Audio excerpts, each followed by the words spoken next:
Dylan Carter stared at the final notice trembling in his hands. $800, or they'd cut the power by Friday. Rain hammered his weathered Oregon home like desperate fists against wood. Through the fog-streaked window, a figure emerged from the storm. A young woman stumbled up his gravel driveway, designer clothes plastered to her trembling frame, dark hair matted against pale skin. Mascara carved black rivers down her hollow cheeks. She pressed an expensive leather bag to her chest, knuckles white with desperation. Blood pooled at the corner of her cracked lips. Her eyes, wild, haunted, locked onto the crooked "Room for Rent" sign swaying in his window. Each footstep on his wooden porch echoed like a heartbeat. "I saw your sign," she whispered, voice breaking like glass. "I can pay 3 months in advance. Cash." Dylan had no idea that the thick roll of $100 bills in her trembling hands would be the least shocking thing about this mysterious stranger. Dylan dropped the notice and rushed to the front door. 8-year-old Zoe appeared at the top of the stairs, rubbing sleepy eyes, her brown hair stuck up at odd angles as she clutched her stuffed rabbit. "Daddy, who's that?" she whispered. Dylan's throat tightened looking at his daughter, the reason he fought every day to keep this house after Jessica's death 2 years ago. "Go back to bed, sweetheart," he said softly, then opened the door. The young woman stood shivering, water dripping onto his welcome mat. Up close, Dylan could see the expensive cut of her soaked blazer, the quality leather boots, the delicate gold chain around her neck. Nothing matched the desperation in her voice or the blood at her lip. "Please," she said, barely audible over the rain. "I need somewhere to stay." Dylan stepped aside and gestured for her to come in. She hesitated, glancing over her shoulder at the empty street, then quickly crossed the threshold. The scent of expensive perfume mixed with rain and something else. "Yeah." "I'm Dylan Carter," he said, handing her a towel from the linen closet. Their fingers brushed, and he noticed how soft her hands were, not the hands of someone used to hardship. "Casey," she whispered, not meeting his eyes. "Just Casey." Dylan led her upstairs to what had been Jessica's reading room. It still smelled faintly of lavender perfume, still contained the antique mirror and vintage furniture his late wife had loved. Casey stood in the doorway, fingers tracing the frame as if testing whether this sanctuary was real.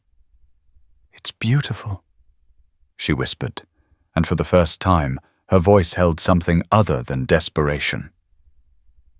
"Rent's $400 a month," Dylan said. Casey reached into her bag without hesitation and pulled out a thick roll of cash. All hundreds, more money than Dylan had seen since Jessica's insurance payout. She counted out $1,200 and pressed it into his palm. 3 months in advance. Dylan stared at the money. It would cover the electric bill, the overdue mortgage, Zoe's school supplies. But something felt wrong about this windfall.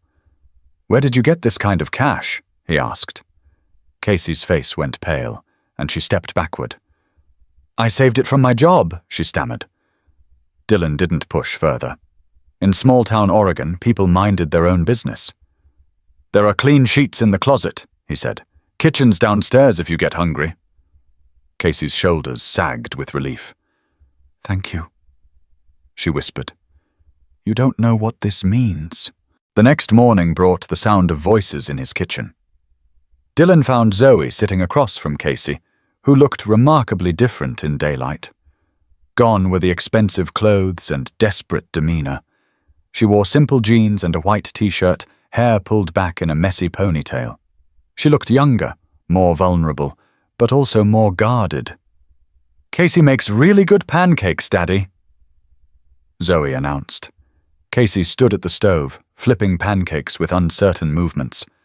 Delicate, precise, like someone following a half-remembered recipe. "I hope you don't mind," Casey said, not quite meeting Dylan's eyes. Zoe was hungry. Dylan poured coffee from the pot she'd made, better coffee than his usual attempts. He studied Casey as she moved around his kitchen, noting how she seemed to know where everything belonged, despite being there less than 12 hours. There was something practiced about her movements, as if she'd learned to adapt quickly to new situations. When Zoe chatted about school and friends, Casey listened with genuine interest, asking questions and laughing in a way that seemed natural rather than forced. The first week passed quietly. Casey established a routine designed to minimize her presence, leaving early each morning, returning after dinner, speaking politely but briefly when their paths crossed. Dylan began to wonder if renting the room had been a mistake. Yet he'd find small signs of her care. The coffee pot cleaned and ready, laundry folded on the table, fresh flowers from his neglected garden arranged in a mason jar. Zoe seemed enchanted by their mysterious house guest, peppering Dylan with questions he couldn't answer. Casey deflected personal inquiries with practiced skill, but sometimes Dylan would catch her watching their evening routines with wistful, almost hungry expressions. Thursday of the second week brought the first sign of trouble. Dylan was replacing a broken porch rail when a black sedan slowed in front of his house. The windows were too dark to see inside, but Dylan felt someone watching. The car sat there for 10 minutes before driving away. Dylan memorized the license plate, though he wasn't sure why. Something about the car's deliberate presence set his teeth on edge. In Riverside, everyone knew everyone else's vehicles. This car belonged to no one he recognized. That evening, Casey returned home later than usual. Dylan was helping Zoe with math homework when he heard the front door close with unusual quiet. He looked up to see Casey peering through the curtains, her entire body tense. When she noticed him watching, she forced a smile. "Sorry, thought I heard something." But Dylan knew every sound his house made. The only thing he'd heard was Casey's footsteps on the porch. "Casey, is someone bothering you?" Dylan asked.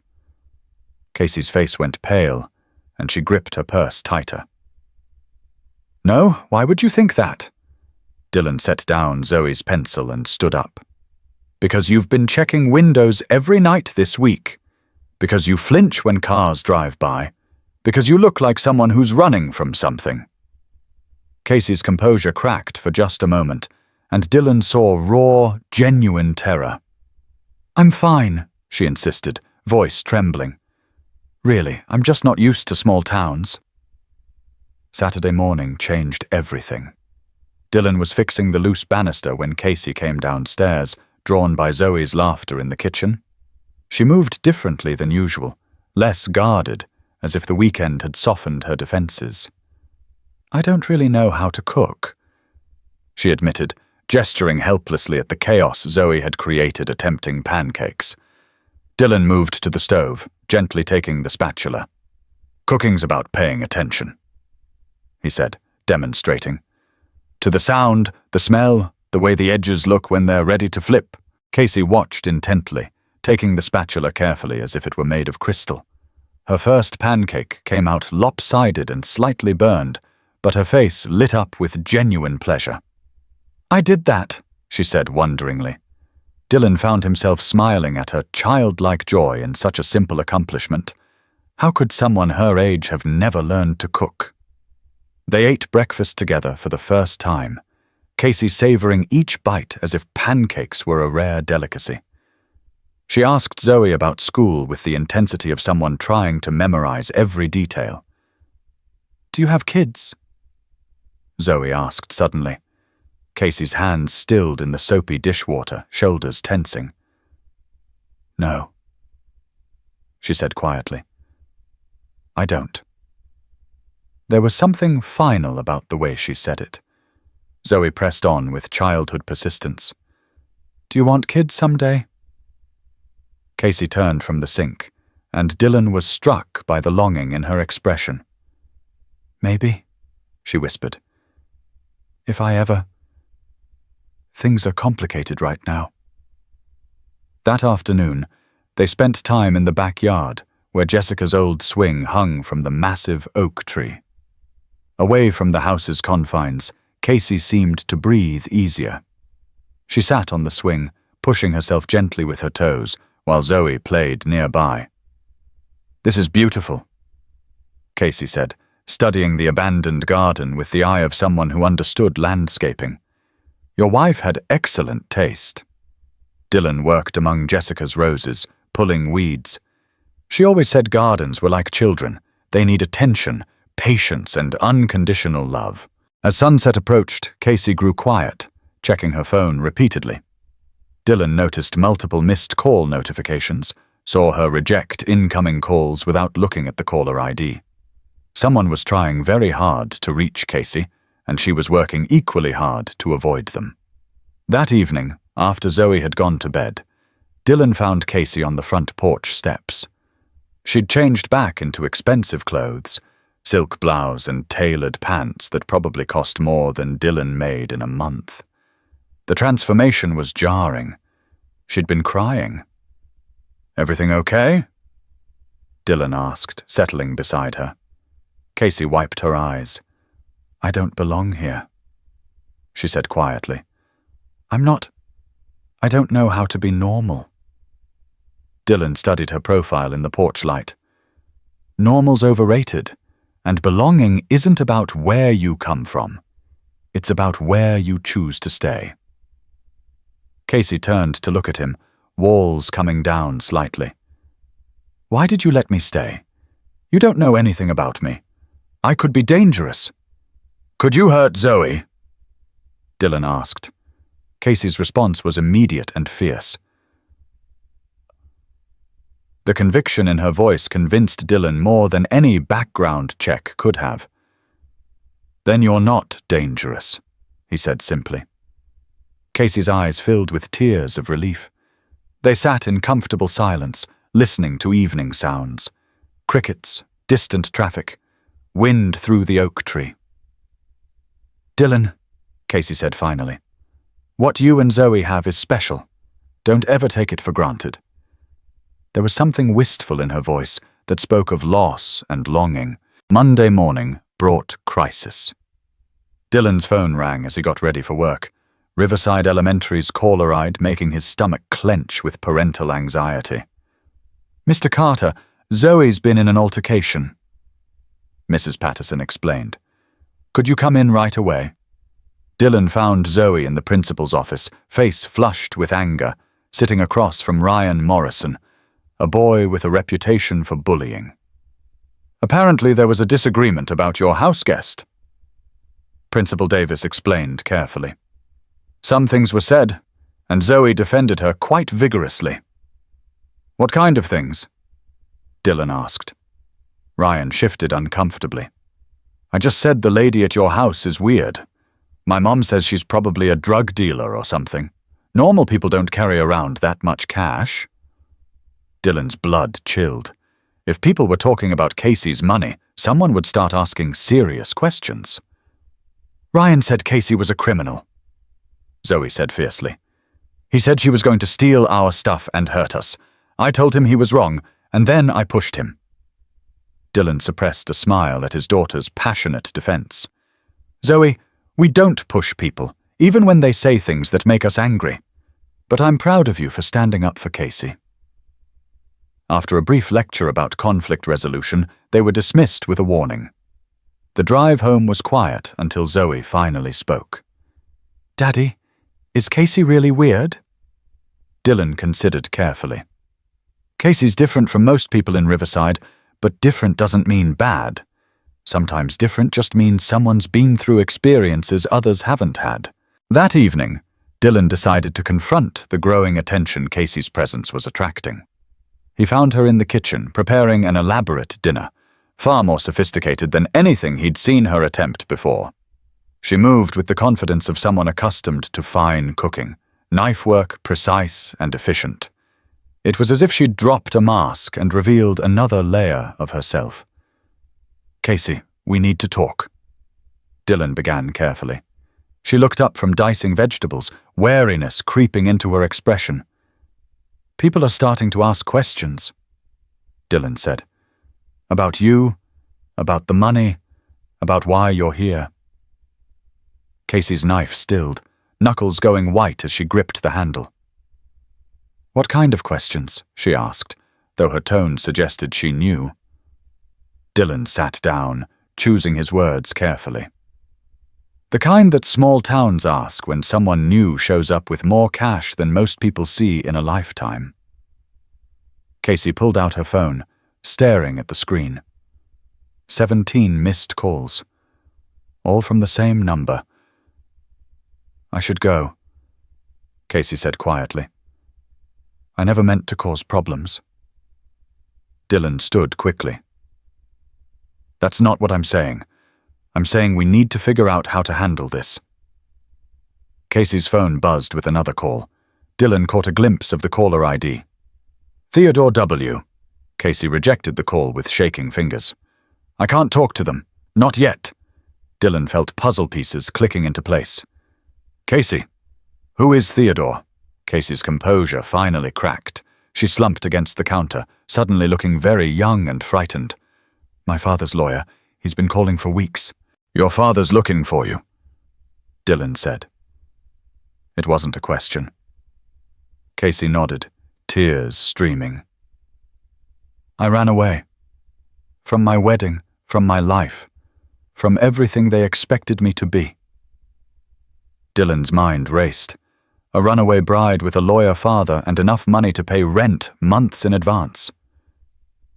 Casey, what's your last name? Casey looked at him for a long moment, weighing whether to trust him with the truth. Finally, she whispered, Pemberton. Catherine Elizabeth Pemberton. The name hit Dylan like a physical blow. Pemberton Industries owned half of downtown Portland. Charles Pemberton was one of the wealthiest men on the West Coast. Dylan stared at the scared young woman in his kitchen. You're Charles Pemberton's daughter, he said slowly. Catherine nodded miserably. I was supposed to marry Richard Morrison next month, merge the companies, continue the dynasty. But I couldn't do it. I couldn't marry someone I don't love just to make my father richer. So I ran. Before Dylan could respond, sharp knocking at the front door made them both freeze. Catherine's face went white. They found me, she whispered. Dylan moved to the window and peered through the curtains. A tall man in an expensive suit stood on his porch, briefcase in hand. Stay here, Dylan told Catherine. He opened the door, keeping his body positioned to block the stranger's view into the house. Can I help you? The man was older than expected, probably 60, with silver hair and sharp eyes behind wire-rimmed glasses. Mr. Carter, I'm Theodore Whitman, attorney for the Pemberton family. I believe you have something that belongs to my client. Dylan's protective instincts flared. I don't know what you're talking about.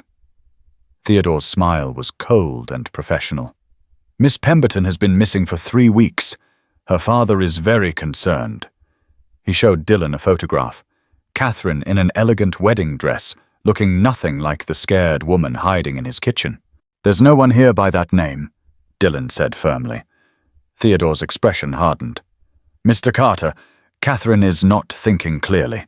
She's been under tremendous stress and made poor decisions.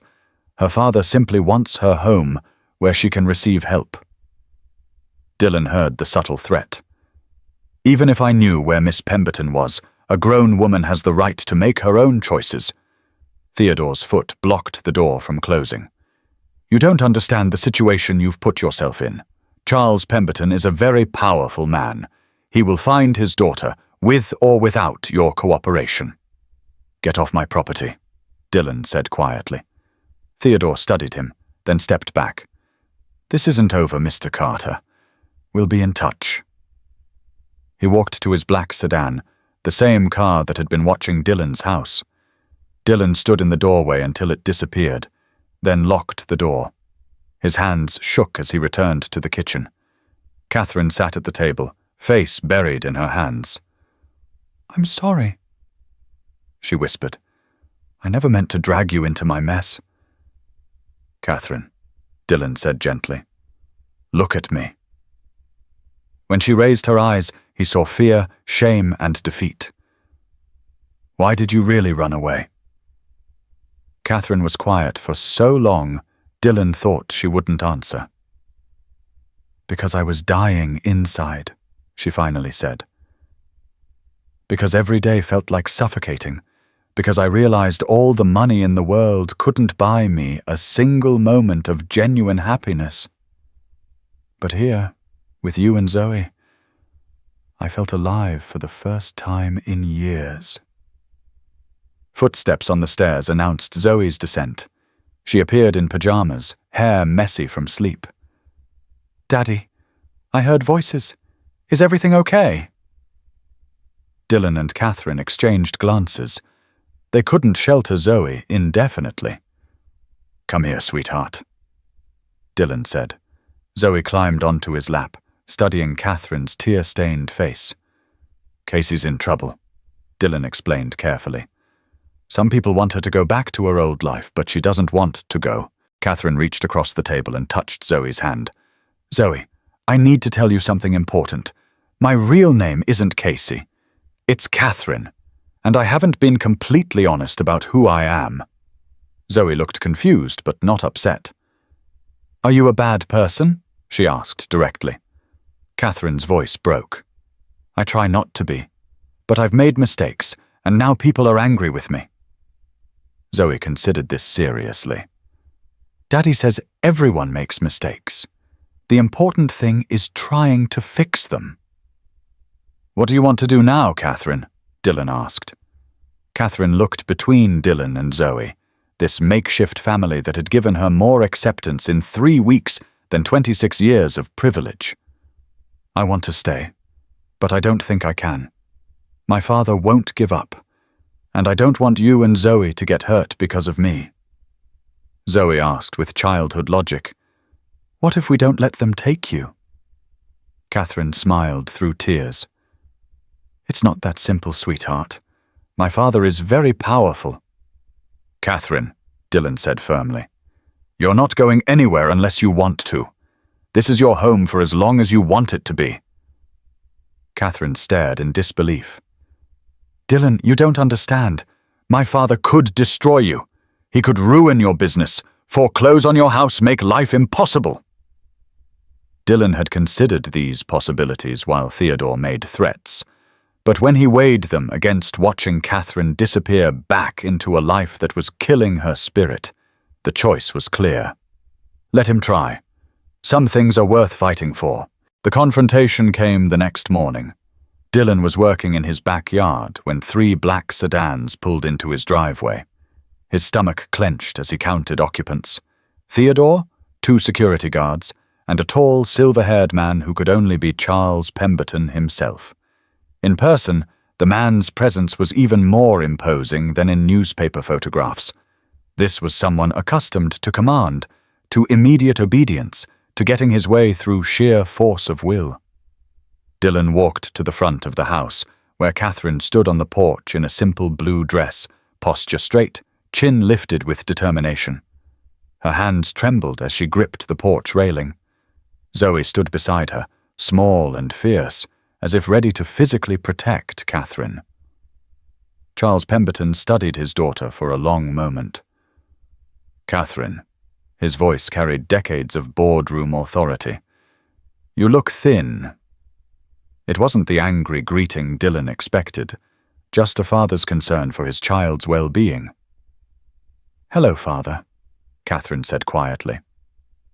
"This has gone on long enough," Charles continued, stepping closer. "It's time to come home." Dylan moved to stand beside Catherine, and Charles's attention shifted to him. The older man's eyes assessed Dylan's work clothes, calloused hands, the modest house behind him. "You must be Mr. Carter. I understand you've been caring for my daughter." Something dismissive in his tone suggested Dylan's care was inadequate compared to what Charles could provide. "Your daughter is welcome here as long as she wants to stay," Dylan said firmly. Charles's eyebrows rose, surprised by Dylan's boldness. "Catherine belongs at home, with her family, preparing for her wedding and future responsibilities." Dylan felt Catherine tense beside him. Seems to me Catherine's old enough to decide for herself where she belongs. Charles's expression hardened. Catherine is not thinking clearly. She's been under tremendous stress and made poor decisions. The Catherine I raised would never run away from her obligations.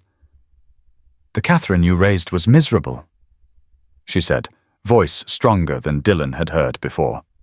She spent every day pretending to be someone she wasn't, doing things she hated, preparing for a life that felt like a prison sentence. Charles showed genuine surprise, as if he'd never considered his daughter might be unhappy. Catherine, you have everything. Money, status, a brilliant future. How could you be miserable? Catherine stepped forward. Because none of it was mine. The money came with conditions. The status required me to be someone I'm not. The future was one you chose, not one I wanted. Her voice grew stronger with each word. Do you know what I've learned this past month, Father? I've learned what it feels like to make pancakes for people I care about. I've learned what it's like to have someone ask about my day because they actually want to know. I've learned what it means to be valued for who I am, not what I can provide. Charles looked genuinely bewildered. Catherine, you can have all those things at home. We have the best chefs, staff who care. Catherine shook her head. You don't understand. It's not about the service. It's about the relationship. Dylan doesn't care about my money. Zoe likes me because I listen to her stories and help with homework. They don't want anything from me except my presence. Dylan watched the exchange with growing understanding. Charles loved his daughter, but had never learned to express that love except through material comfort and security. Catherine, Charles said, voice softer now, I've given you everything. How is that not enough? Catherine replied, tears streaming. Because you never gave me a choice. You never asked what I wanted.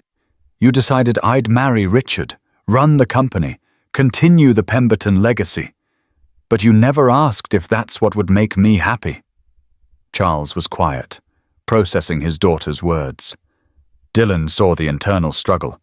The businessman who'd solved problems through money and influence, confronted with a problem that couldn't be solved that way. And this makes you happy? Charles asked, gesturing at Dylan's house. Living in someone else's home? Making breakfast? There was genuine confusion in his voice. Catherine nodded emphatically. Yes, Father, for the first time in my life I feel like I belong somewhere. I feel useful, appreciated, loved for who I am rather than what I represent. Charles turned to Dylan. Mr. Carter, I'm prepared to offer you a substantial sum to ensure my daughter's safe return. Name your price. Dylan felt the insult like a physical blow. Mr. Pemberton, your daughter isn't property to be bought and sold. She's a grown woman who's made a choice. I'm not going to take money to betray that choice.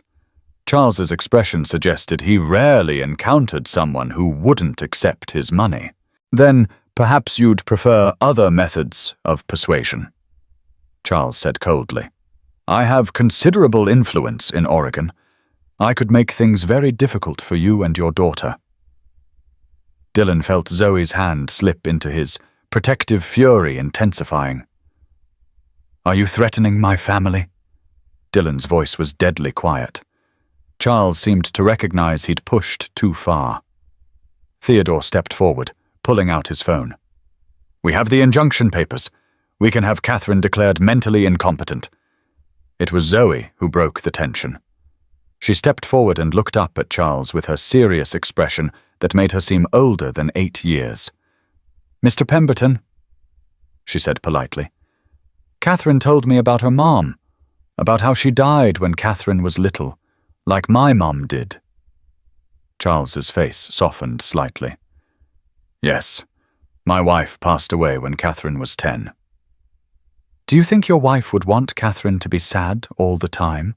Zoe asked with devastating logic. Because Catherine was really sad when she came here. She cried every night for the first week, but now she smiles when she makes pancakes, and she laughs when we watch movies. Don't you want Catherine to be happy? The simple question hit Charles like a physical blow. He stared down at this earnest child who'd cut through all complications to reach the heart of the matter. Charles was quiet for a long time, studying his daughter's face. Finally, he spoke. "Catherine, is this really what you want? This life?" Catherine nodded without hesitation. "It is, Father. I know you don't understand, but I'm happy here. Happier than I've been since Mom died." Charles closed his eyes, and for a moment he looked every one of his years. When he opened them, Dylan saw defeat, but also understanding. "Theodore, put away the papers," Charles said quietly. Theodore looked shocked, but Charles held up a hand. "I said put them away." He turned back to Catherine. "I won't force you to come home, but I need you to understand what this means. The wedding, the merger, the succession plan, everything will have to change." Catherine's relief was visible. "I understand, Father, and I'm sorry for the complications." Charles nodded slowly. He looked at Dylan, really looked at him for the first time. "Mr. Carter, my daughter seems to believe you care about her welfare." Dylan met his gaze steadily. "I do." Charles studied him another moment. "Then you'll understand my position as her father. If anything happens to Catherine, I will hold you personally responsible." Dylan replied simply, "Understood." Charles moved closer to Catherine, and for a moment Dylan thought he might embrace his daughter. Instead, Charles touched her cheek gently. "Your mother would be proud of you for having the courage to choose your own path." Catherine burst into tears, and Charles finally embraced her. Awkwardly, but genuinely. After Charles and his entourage left, the house felt strangely quiet. Catherine sat at the kitchen table, staring at her hands. "Are you okay?" Dylan asked, making coffee and sitting across from her. Catherine looked up, and Dylan was surprised to see relief in her expression. "I think so. For the first time since I can remember, I feel like I'm exactly where I'm supposed to be." Zoe bounced into the kitchen, earlier seriousness replaced by excited chatter. "Catherine, does this mean you get to stay forever?" Catherine smiled genuinely for the first time since the confrontation began. "If your dad will have me," she said, looking at Dylan with hope. Dylan reached across the table and took her hand. "As long as you want." That evening, after Zoe had gone to bed, Dylan and Catherine sat on the front porch swing. The Oregon evening was cool and clear, stars visible despite the glow from town streetlights. "Dylan," Catherine said quietly, "I need you to understand what you've taken on. My father meant what he said about complications. The media attention alone." Dylan had considered this during the afternoon. Catherine's story would eventually become public, disrupting their quiet life. "We'll handle it," Dylan said simply. Catherine turned to look at him. "Why? Why did you risk everything for someone you barely know?" Dylan considered the question carefully. It wasn't just about Catherine's situation, it was about the way she'd brought life back into his house, the way Zoe had started smiling again, the way he'd begun to believe their small family might have room for growth and change. "Because you belong here," Dylan said finally. "Because Zoe lights up when you're around. Because you've made our house feel like a home again." Catherine's eyes filled with tears. "I've never belonged anywhere before," she whispered. Dylan took her hand, feeling the calluses she'd developed from housework and yard work. "You belong here, with us." 3 months later, the media attention had mostly died down. Catherine had given a single interview explaining her decision and emphasizing her desire for privacy. She'd used part of her trust fund to start a small non-profit helping young women escape difficult family situations, working part-time from Dylan's home office. The house had settled into new routines. Catherine helped Zoe with homework while Dylan prepared dinner. They took turns with chores, worked together in Jessica's garden, spent evenings on the porch talking. Dylan found himself looking forward to coming home in a way he hadn't since Jessica's death. The house was full of life and laughter again, full of comfortable domesticity he'd thought he'd lost forever. Charles kept his word about not interfering, though he called Catherine weekly, slowly learning to communicate as adults rather than parent and rebellious child. One evening in December, as they sat around the kitchen table after dinner, Zoe asked the question Dylan had been expecting. "Catherine, are you going to marry Daddy?" Catherine nearly choked on her coffee, and Dylan felt his cheeks burn. "Zoe, that's not really your decision to make." Zoe looked puzzled. "But you love each other, right? And people who love each other get married." Dylan and Catherine exchanged glances across the table.